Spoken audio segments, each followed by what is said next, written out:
말씀은 역대하 3장 1절부터 9절까지 보겠습니다. 역대하 3장 1절부터 9절까지입니다. 658페이지에 있습니다. 함께 읽겠습니다. 솔로몬이 예루살렘 모리아 산에 여호와의 전 건축하기를 시작하니 그곳은 전에 여호와께서 그의 아버지 다윗에게 나타나신 곳이요 여부서 사람 오르난의 타작마당에 다윗이 정한 곳이라. 솔로몬이 왕위에 오른 지 넷째 해 둘째 달 둘째 날 건축을 시작하였더라. 솔로몬이 하나님의 전을 위하여 놓은 지대는 이러하니 옛날에 쓰던 자로 길이가 60규빗이요 너비가 20규빗이며 그 성전 앞에 있는 낭실의 길이가 성전의 너비와 같이 20규빗이요 높이가 120규빗이니 안에는 순금으로 입혔으며 그 대전 천장은 잣나무로 만들고 또 순금으로 입히고 그 위에 종려나무와 사슬 형상을 새겼고 또 보석으로 성전을 꾸며 화려하게 하였으니 그 금은 바로 와임 금이며 또 금으로 성전과 그 돌보와 문지방과 벽과 문짝에 입히고 벽에 그룹들을 아로 새겼더라. 또 지성소를 지었으니 성전 넓이대로 길이가 20규빗이요 너비도 20규빗이라. 순금 600달란트로 입혔으니 못 무게가 금 50세겔이요 다락들도 금으로 입혔더라. 아멘. 드디어 성전 건축이 시작됩니다. 그런데 솔로몬은 성전 건축을 아버지 다윗이 준비한 그 바로 그 장소에서 시작을 합니다. 1절을 다시 한번 읽어보겠습니다. 1절입니다. 솔로몬이 예루살렘 모리아 산에 여호와의 전 건축하기를 시작하니 그곳은 전에 여호와께서 그의 아버지 다윗에게 나타나신 곳이요 여부서 사람 오르난의 타작마당에 다윗이 정한 곳이라. 이것으로 인해서 솔로몬은 자신이 성전을 건축하지만 이 일이 아버지 다윗의 마음으로부터 시작되었다는 것을 인정을 합니다. 그리고 또 하나는 솔로몬의 정통성이 다윗으로부터 왔다는 것을 언연중에 정언하기도 하고요. 또 하나는 뭐냐면 솔로몬 자신이 다윗처럼 하나님을 중심으로 백성들을 이끌어 가겠다는 의지적 결단이 여기에 포함되어 있습니다.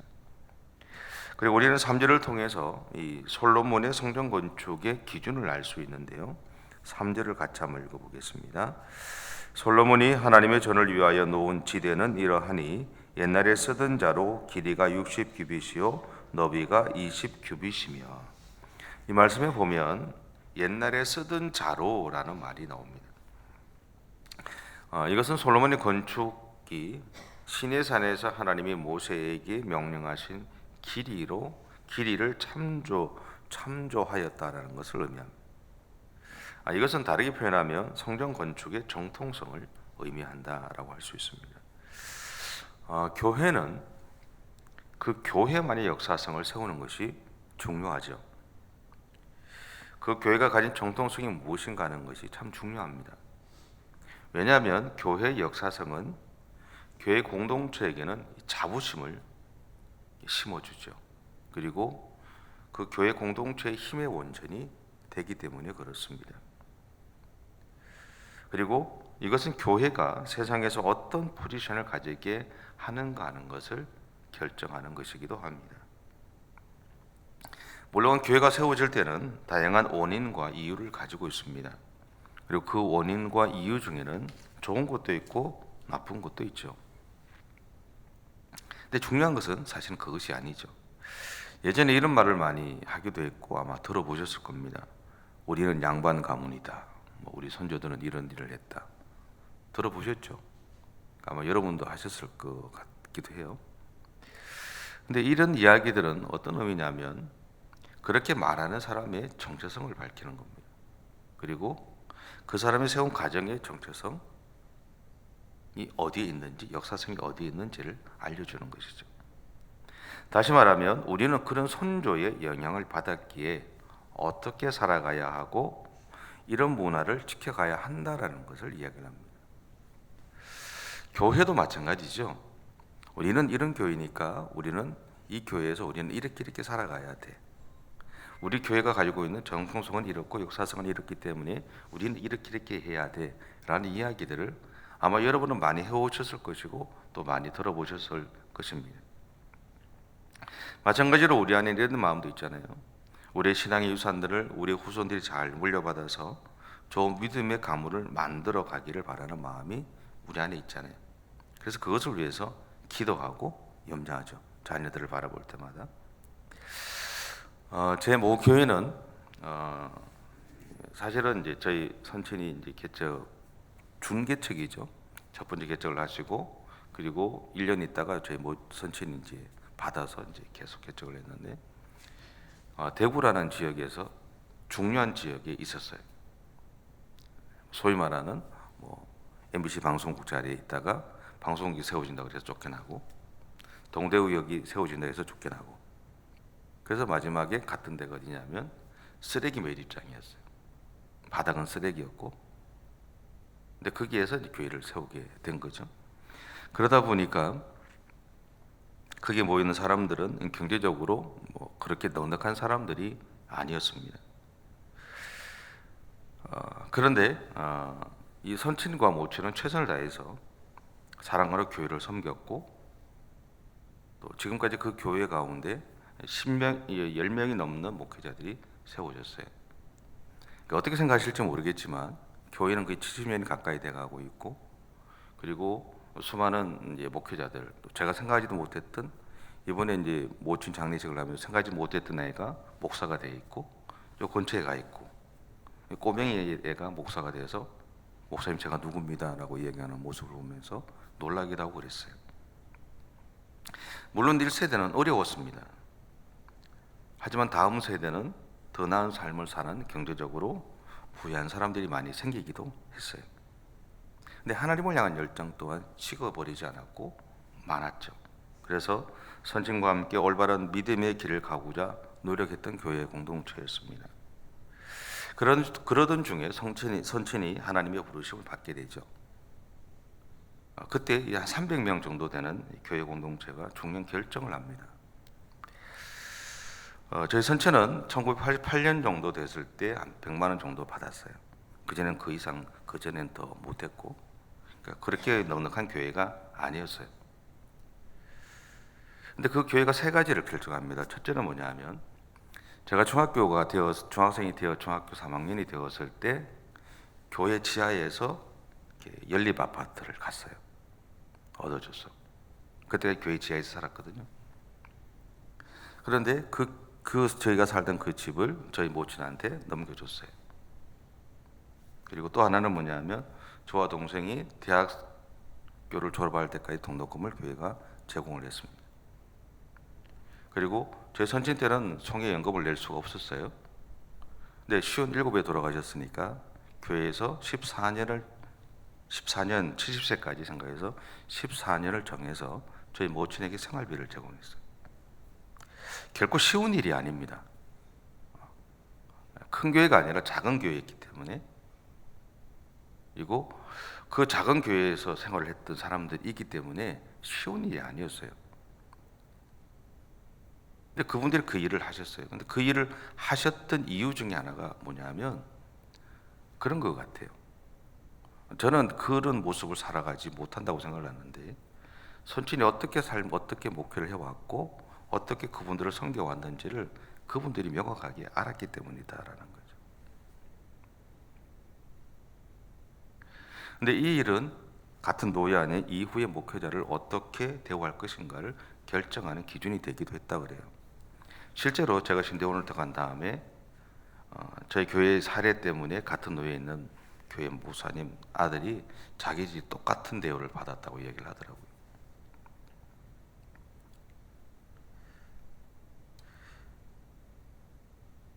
근데 저희 선친은 몸이 약했습니다. 이런 얘기를 하면 여러분이 또 이제 그럴 줄 알고 설명을 조금 더 드릴게요. 어릴 때 젊을 때 약을 못 먹어서 폐결핵이 왔어요. 그래서 오른쪽 폐는 완전히 쪼그라들어서 없었고요. 저희 어머니가 결혼했을 때 3분의 1 정도 썩어 들어가 있었어요. 그게 제가 4살 때입니다. 근데 그때 이제 사형 선고가 난 거죠. 근데 그게 멈췄어요. 근데 병원에서는 목회는 못 한다고 그랬어요. 상식적으로 이해가 안 되죠. 당연히 못할 수밖에 없죠. 근데 3년 있다가 그 머문 부위에 농량이라는 것이 생겼답니다. 근데 병원에서 완전히 거의 70년대 중반이니까 완전히 사형 선고가 내려진 거고. 근데 그것이 또 났어요. 농량이 나오면서 머리부터 발끝까지 멸균이 됐어요. 저는 건강합니다. 여러분 보시다시피 건강해요. 멸균이 됐어요. 그러다 보니까 이분이 3층에, 저희 집이 3층이었는데 중학교 3학년 때부터 3층이었는데 올라가실 때 항상 1층 반 정도 이상 멈춰요.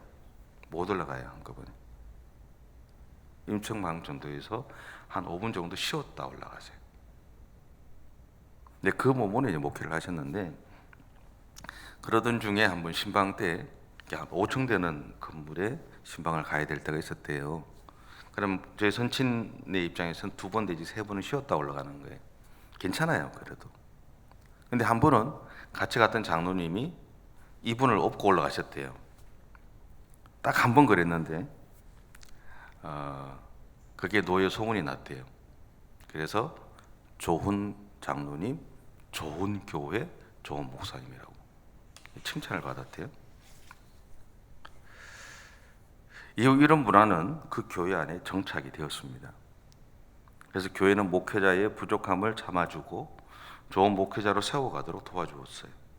그리고 반면에 목회자는 그러한 교회 공동체의 마음을 알고 더 겸손하게 최선을 다해서 하나님의 일을 해오고 있어요, 지금도.